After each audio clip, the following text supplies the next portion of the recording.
Jerry. But before he starts talking, please. So I'm pretty sure Jerry is the only one in this room who was born in the 90s. Process that. I've got to know Jerry over the last couple days. So Jerry is only 22. He's been teaching since he was 19. I thought he was a student. So he graduated from high school doing dual enrollment with an AA in hand. Finished his undergrad degree at 19. Began teaching at 19. Got his master's by 20.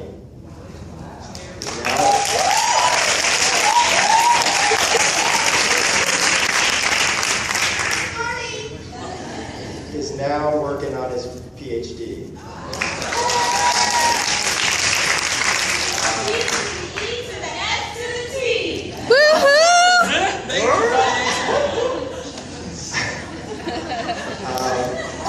I cannot believe I'm standing here right now. When he graduated at 19, somebody said, "You're like Doogie Howser."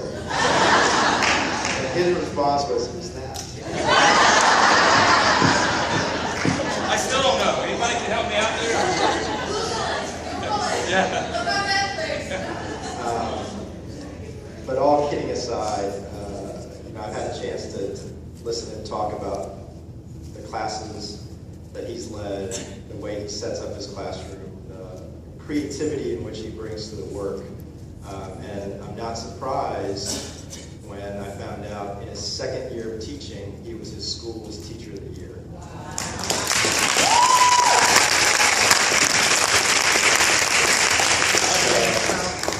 So I thought it'd be great for him to be the last speaker.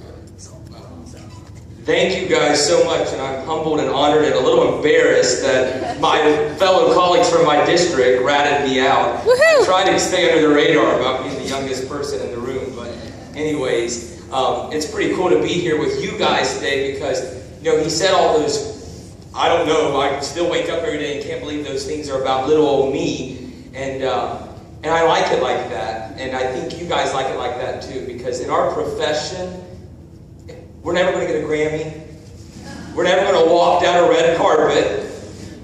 We're probably not going to make it to a Hall of Fame where visitors come and travel and tourists all over the place to come see our picture hanging. Probably not going to make it on the front page of a magazine. But that's okay, because that's why we go to school every day. Because our autographs, our red carpets, our legacies are in the eyes of every child that walks outside of that classroom. And that's why at the age of 19, I knew that was going to be my legacy. I didn't need to be famous. And to be honest, all those titles he just called, that's just stuff. And I probably will never remember those things. But there's one thing I do want to remember. The same thing each and every one of you want to remember. And that's the smile, name, and the difference I've made in children 35 years later. And that's why we're here today. Because I am a teacher because of a teacher. I am a teacher because of a teacher. A kindergarten and first grade teacher. Taught 35 years and gave her life selflessly to the students of small little town, Avon Park, Florida. Never had a red carpet. Never made it to a Hall of Fame. And retired last year. But I tell her every time I see her and she looks at me in the eyes, I say, I hope you see your legacy. Because I hope that I can be half the teacher to my students that you were to me as 5 years old.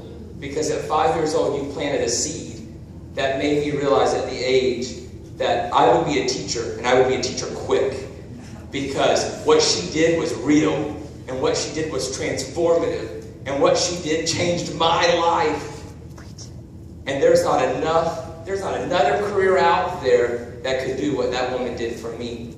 So 35 years later, I hope she's able to shut that door and remember and look at me and look at other people and say, I was a success. I was a world changer. I made a difference. That's what you guys are going to do. That's what we're going to do. Woo! Can I get a little That's what we're going to do. That's why I'm so excited. And yeah, I know I got Because when I can retire in the state of Florida, I will be in the system for like 60 years. Can I get a woo? But anyways, listen guys, I don't want to take any more time about that, but listen, I want to remind you guys this. I know sometimes we feel unappreciated and sometimes we feel like but you know what? You matter. And there are people curing cancer because of a teacher just like you. There are people writing novels and making those millions that will never accumulate. But it's because of teachers like you and because of Miss Sizemore, I stand here in front of you today hoping that I can make that same difference. So what am I taking away from here? I've been energized. My great friends from Broward County, hold on, wait a minute, let's get some excitement in it. That's what I'm talking about. And I have been rejuvenated and am so excited because I am honored and humbled that at the age of 22 they would invite little old me. And that Teacher of the Year business, I really don't like them sharing because I think I got the sympathy vote. They saw the first 2 classes they gave me and thought, how did he ever live? I mean, that's why I'm going bald and have gray hair already at the age of 22. But anyways, so all those things don't matter. But what matters is that I realize there's crazy people like me that love kids and want to make a difference. And we can, when our like-mindedness comes together, we're going to change the world. We're going to rock this world, and we're going to rock it for our kids. We're going to tackle Common Core, and the state of Florida is going to do it better than any other state in the country, and I believe that. Can I get the answer to that? And I'm learning that from the conference. Because I was rejuvenated, I think I already have 10 districts in 4 weeks I got to go visit. Because I want to see this lesson, I want to see that lesson, and I think I have 5 professional developments I'm all ready to go to because I'm ready to learn about DBQ, woo-woo, and all sorts of things, and I've learned so much to take back and to help change lives for kids, and that's what ESET 2 has been able to do for us, I think, as a group. Because, you know what? One person can change the world. Miss Sizemore changed my world, and I hope she remembers that forever. A funny story after that, I get to teach with the amazing John Spencer, which you guys already heard, and we get to team teach a great brother and just friend of mine. But we get to teach her granddaughter. Wow. Yep. One of the reasons I transferred to that school was because I knew her granddaughter was coming to 3rd grade. And so now once a week, now that she's retired, she's able to sit in the back of my classroom. And she's able to watch.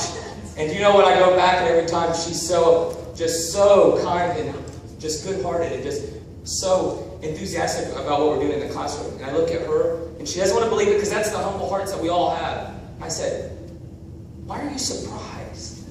That's you. That's you through me. I am one of your legacies. And you know what, guys? Keep making those legacies. Keep trucking along. Let's rock Common Core. Let's rock teacher effectiveness.